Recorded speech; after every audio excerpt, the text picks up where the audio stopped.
Our guest is John Shanley, who is a native San Franciscan attorney, and you've been a spokesperson for Gavin Newsom's campaign, for City Attorney Herrera's campaign, for the District Attorney Hallinan.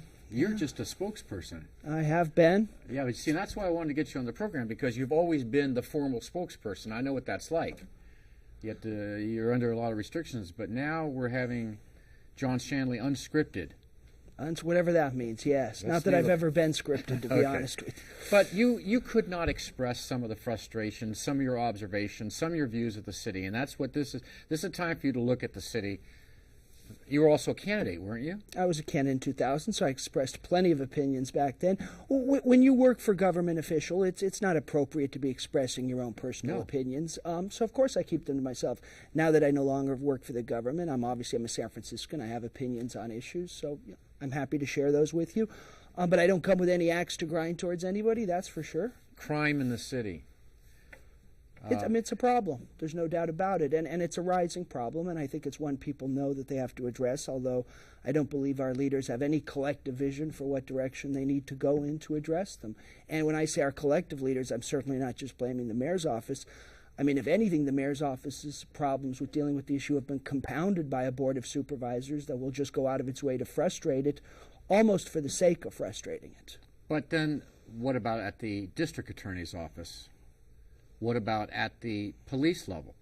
Where does the buck stop? And I've asked that question of many very talented and bright individuals at this table, and I still don't know the answer. Well, the buck always stops at the top, doesn't it? And so I guess to answer your question specifically there, and I don't think anyone would disagree, I'm sure our district attorney would say the buck stops on my desk for making prosecutorial decisions, and the mayor will say the buck stops on his desk for decisions regarding the police department. And I think everybody would agree with that.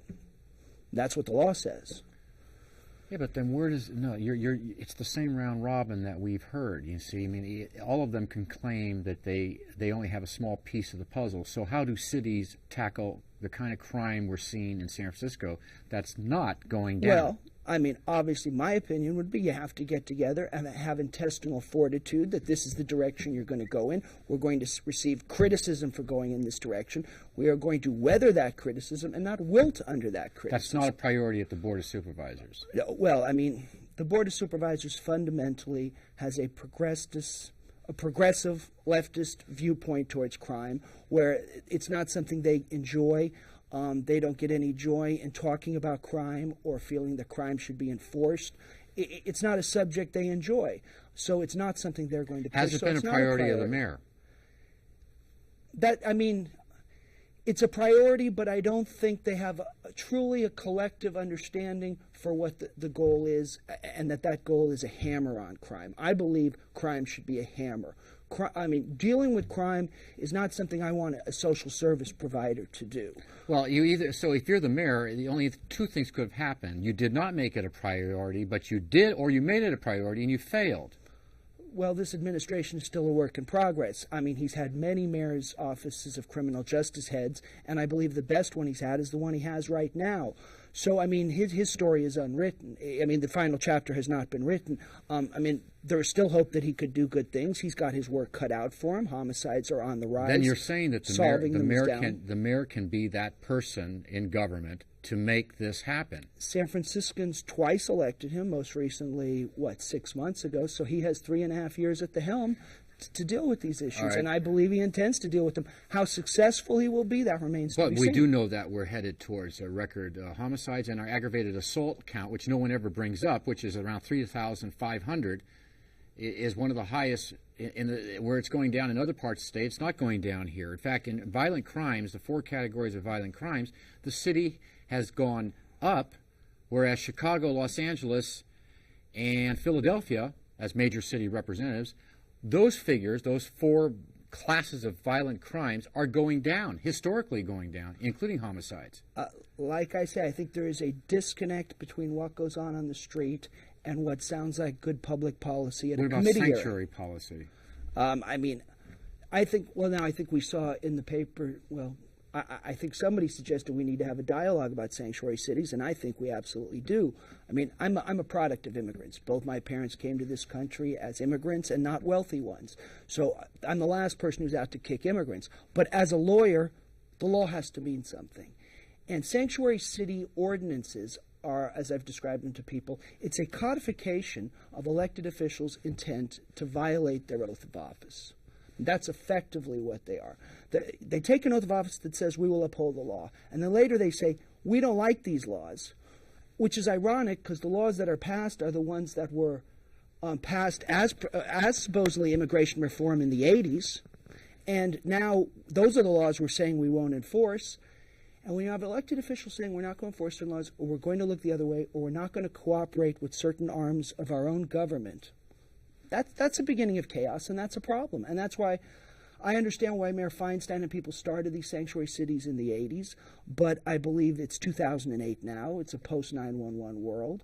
And I think the state of its economy is somewhat chaotic. I think we need a coherent policy that doesn't involve the ignoring of the federal government. But when there are, and please use the word immigrant, and it's not what we're talking about. We're talking about illegal entrants. Okay, if we be very polite. You are correct. We're not talking about immigrants. I agree with you. And again, you see, that's part of the dialogue problem. Why is that? We want to change. Well, we want to change the. What's that? Why do they connect it? Why is it a politically convenient way to kind of not make that distinction? Well, I mean, just on a national and local level, because people sit down and say, it's more in our interest not to antagonize this community, or we can't deal with this issue politically. It makes more sense to appear to open up to it. But do you think, though, that this administration finally learned their lesson when they did this movement of youths who had been convicted of crimes at one point to San Bernardino County, and how many hours was it before they escaped and really got that community very nervous and angry? I mean, we need to accept the proposition that when you commit a crime, you have to pay some price for that, and the idea that you don't get charged with anything is not good policy. But it may seem humane, but ultimately it's not humane. Is it not an outgrowth of the very thing we started talking about, which is the lax attitude in this city by all those four major areas, the board, the DA, the mayor, and maybe the frustrated police? Ultimately and unwittingly, they are co-conspirators. They say these young immigrants are being used and basically used and shuttled illegally. Well, we're enabling them to be used and shuttled illegally because people obviously figure, hey, if we use a 17-year-old, they'll send them back to us. So we're enabling that to be done. So these kids are being used, but we're enabling that. But what you're talking about is a general pattern of lawlessness by a locality with reference to federal regulations. Again, classic another example. I mean, this is interesting to me now because I'm studying Irish law, and there's a big thing going on in Europe by how do European nations deal with the EU? What relationship do they have with them? That's like federalism. Well, we supposedly came up with those issues in 1776 when we set up our government, federal, state, and local. But you look at another one, medicinal marijuana. I certainly am not an advocate against marijuana. I think marijuana should be legalized like whiskey and taxed, period. Who made it illegal? Federal law made it illegal. The Congress regulates medicine. They have decided that they are going to regulate medicine. They don't care if you go to Mexico and shop for your medicine. They don't care if you go to Canada or Amsterdam. You can legally go get your medical treatment there if you so wish. They don't want you shopping state to state. So they, in their wisdom, decided to make marijuana a Schedule I drug, saying it has no medicinal use and it's illegal. We hear ad nauseum the Board of Supervisors' opinion, ad nauseum the state legislature and our assembly people's opinions on it. Have you ever heard Nancy Pelosi address it? Have you ever heard our senators address medicinal marijuana? They're the ones with the power to change the law. But instead, they would rather the city look the other way and ignore the federal law and just pretend it doesn't exist, even though Congress has not changed the classification of marijuana. That's dangerous. Again, when you start saying, well, we'll ignore the immigration laws, we'll ignore arresting people at the border, we'll ignore the fact that the state of California is going to view marijuana differently than we, the federal government, have said they should, which, like I agree with what California is trying to do. I'm just saying it's another example of not following the law. But does it have long-term consequences? Well, that's what I think it does. I mean, does it create a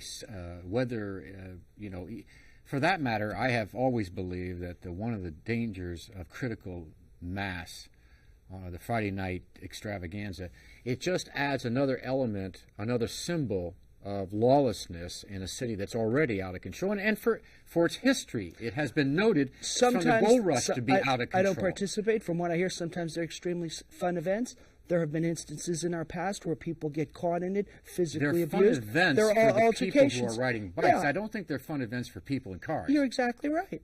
I agree with you. I don't think they have a picnic while they're waiting in rush hour. Look, you either enforce the laws or take them off the books. Am I wrong in that view that we have created an atmosphere or a culture of we'll decide what's right and wrong, and that can extend down to the criminal level, where criminals also believe the city is a free, open city? Well, obviously, criminals will prefer to do business in San Francisco than San Mateo County for obvious reasons, because that's the smart. I mean, they'd be idiots not to. For the environment the judicial environment that exists, and the enforcement environment. Yes. Where's this going to all head to, you think? I mean, here we have, does district elections have something to do with it? That is, it brought in, it actually achieved what the progressives intended when they pushed for district elections, since it only takes 10 or 11,000 votes to get elected. Do we have a more progressive board? 10 years ago, I was a supporter of district elections. I ran under district elections and did relatively well and enjoyed the experience. In hindsight, I don't think it's worked. District elections has twice given us supervisors we had to send to prison. Dan White was one, and Ed Jew's, collecting his toothbrush as we speak. So I think district elections has been a failure. It's given us divisive views of the city. People have an us against them attitude. There's a lot of fiefdoms have started, a lot of egos have started, and I don't think it's improved the city. Does that relate back to this diffusion of leadership that we were talking about with relation to crime? I think it does really. Rather than believe they're a team who all should be rowing in the same interest to help the city, they're all scoring political points, taking kind of shots at one another. And, if you look at the board of 2000, the class of 2000 that's going out now, and I ran under that for much the same reasons most of them run. We didn't like the direction Willie Brown was taking with the city. We thought it was heavy-handed and cronyism. With that said, I think the class of 2000 was more or less a failure. They opposed Gavin mostly out of jealousy reasons and kind of bitterness. When he's been wrong, they certainly haven't stood taller than he has on the issues. Matter of fact, they've made Gavin look almost artificially taller than he is. The lack of, absolutely, the lack of the laissez-faire, in effect, though, has allowed huge industries and developers to almost run free. Oh, there's a lot of people making great money in San Francisco. Because and that's the theme of the discussion, which we have to end now, this lack of leadership. But every action produces a reaction, and I think we're going to see some strong leaders coming forward, just as it's happened in the past. John Shanley, good luck with studying Irish law. Thank you, sir. We'll be right back. Stay with us.